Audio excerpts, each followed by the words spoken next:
If I could, I would say take him out, drag him out onto the into the town square and flog him.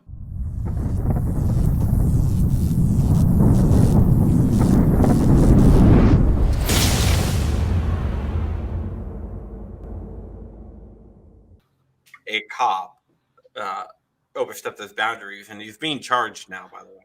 Mm-hmm. It is second-degree murder, I think the charge is. Mm-hmm. And a lot of people are wondering why that cop isn't being charged with first-degree murder.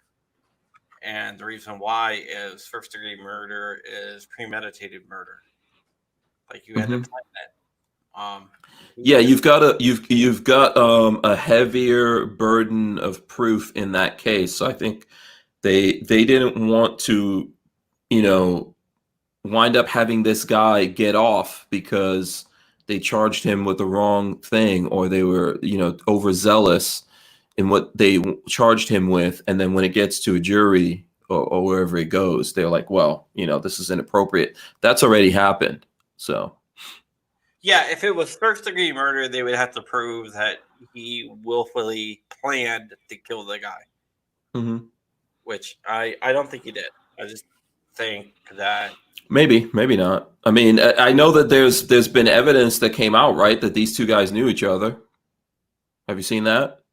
Yeah, but I think he meant to rough him up and overstepped his boundaries and wanted to punish him a little bit for being who he was. And I mean, because why would a guy who they both did security together somewhere else and they knew each other, if you're out now, okay, you're in your capacity, you're a police officer, and this guy isn't, why, but you know him. Why would you go to this route? I mean, over, they're alleging that he had like a counterfeit $20 note, that it's in question of whether or not that was counterfeit, right? Yeah, I think a lot of it had to do with their personal history.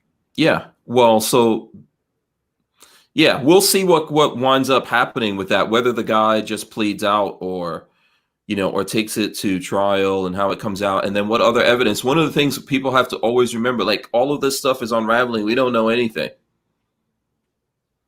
Yeah, but this seems like it's pretty much open and shut. At least what happened. It's all on video. I used to do Brazilian Jiu-Jitsu and MMA.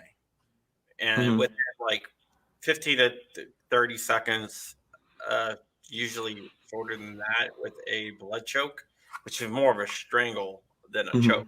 A choke, you're cutting off air.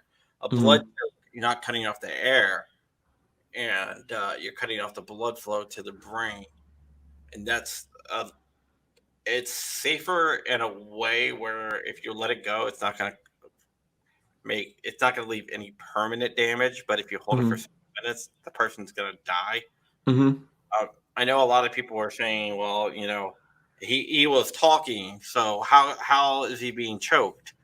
What people have to realize is when it's a blood choke, you still can talk because you still have air. Air's not being cut off.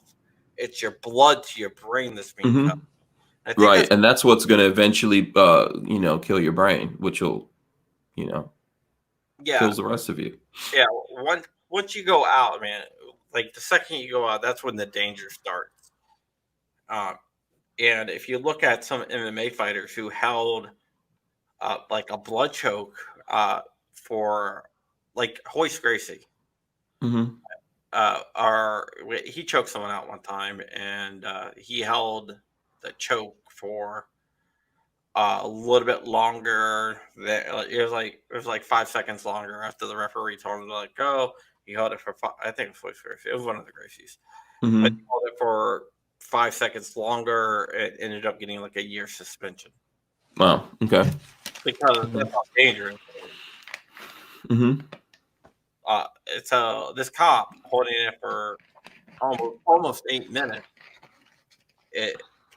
That definitely police brutality. Police brutality starts the moment the person stops resisting and you keep on going. I didn't say that. Donut Operator on YouTube. I don't know if you watch him at all. Yeah, I know who you're talking about. He's Hmm. the one who said that. Hmm. Right. Yeah, a lot of the cops that I know that viewed the video, uh, they all agree that, at least the ones I've talked to, all agree that these cops went way past than what they should have done. Yeah, I haven't seen anyone that's okay with what these guys did. No, and there were 3 cops there. What do you think the Hmm. punishment should be for the other guys? They definitely shouldn't be police officers anymore. I think they all got fired. Yeah, but they should never be rehired anywhere. And probably there's, it's going to be some kind of civil thing. Um, Maybe there's some kind of negligence there. But this is one of the things, right? When all of this goes to the Supreme Court, that they don't have any obligation to protect you. So what obligations did those cops have? The whole thing's going to get it really it's going to get complicated and convoluted. So I think that it's good that they charge this guy with murder at third degree. What they're going to possibly charge the other guys with, I don't know. And maybe that depends on whether or not those guys testify. I don't know what kind of testimony we need if we have all this video. But yeah, they definitely, it was good to fire them. They shouldn't work as police officers anymore. And they should definitely be shamed. If I could, I would say take them out, drag them out onto the into the town square and flog them.